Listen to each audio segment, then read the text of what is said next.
At night, the giant would stick its eye to the hole in the back of the television set and watch it as he slept.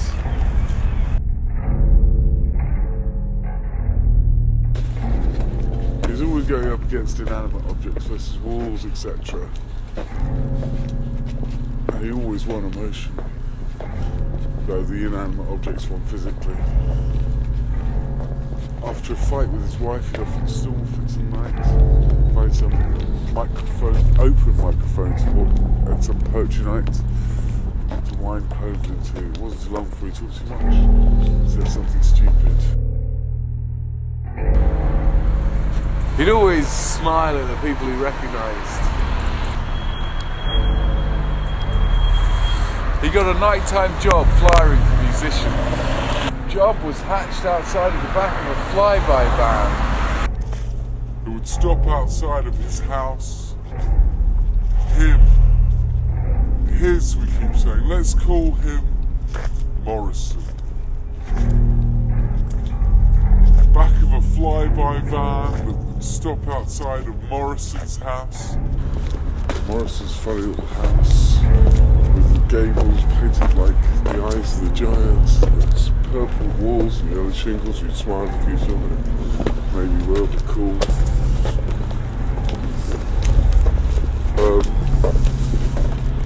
The van would stop outside, pull a toot.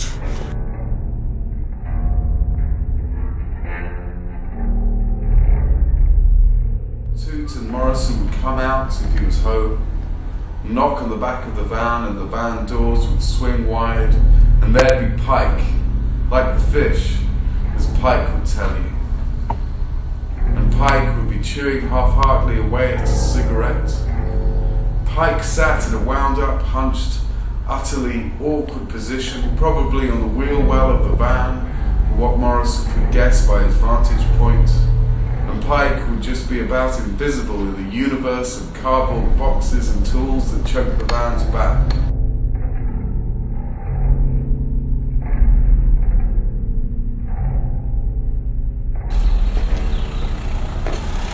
Rummage into a box and hand over a teetering stack of flyers.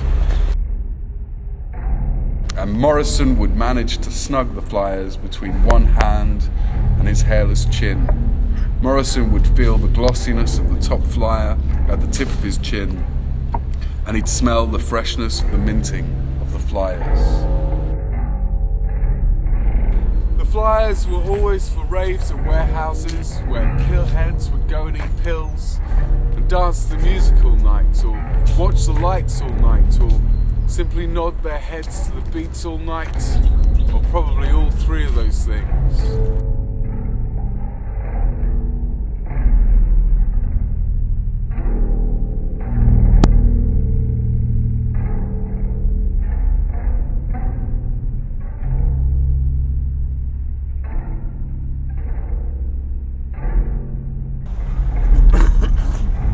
All right, Pike?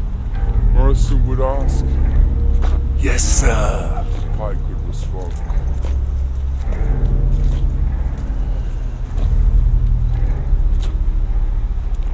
And then, in the time it took for the flyers to be handed over, Morrison would task himself to come up with some question about the contents of the van, because the contents always fascinated. What's with those bendy pipes? Morrison would ask. A Pike would respond in one of three ways. He'd respond with obfuscation. Therefore, another job. Which meant in turn that the universe of contents was responsible for a universe of this and that. Or he'd respond with a correction. They're not bendable. Or he would respond with the correct answer, adding some tantalising yet mysterious detail. Therefore the gutters and the channel shed.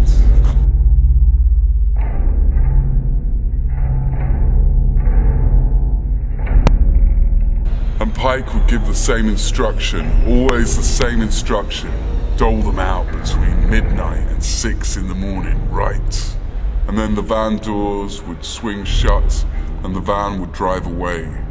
Morrison would stand there, wondering about the job's hours, wondering if the operation was just simply shy about flyering, or he would wonder what the Channel shed could possibly be. Or he'd simply, with his free hand, snap his fingers in self-damnation at not asking what was always the biggest question after the van drove away. He'd sing this short, tuneless bit he'd thought up regarding the driver of the van.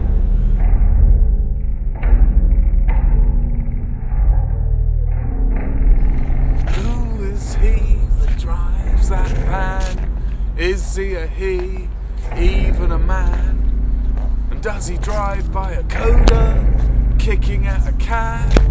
He chucked that can of soda on the driver's side floor, and now it's in the way of the accelerator. Who is he that drives that van? And why do I first think of him as a man? Anyway, Morrison would deliver the flyers at night.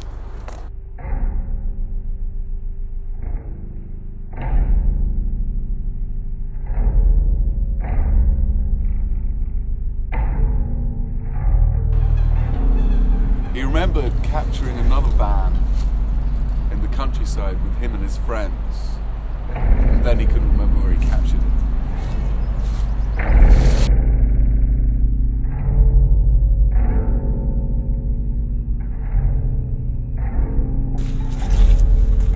He remembered he drove a vehicle that was much like a van, only smaller. It only fit him and the flyers. It didn't run on gas, thank God. He loved to spot lonely cans in empty parking spaces.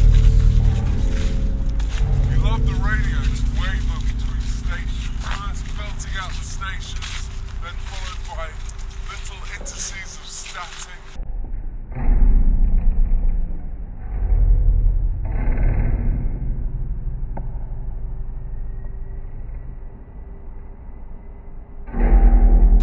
The best time being when the radio wavered between French people talking and early American banjo blues.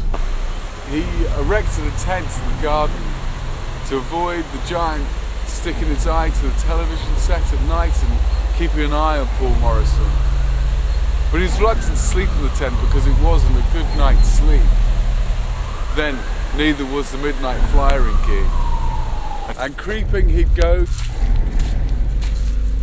surprised when he saw an apartment block with a stack of mail boxes.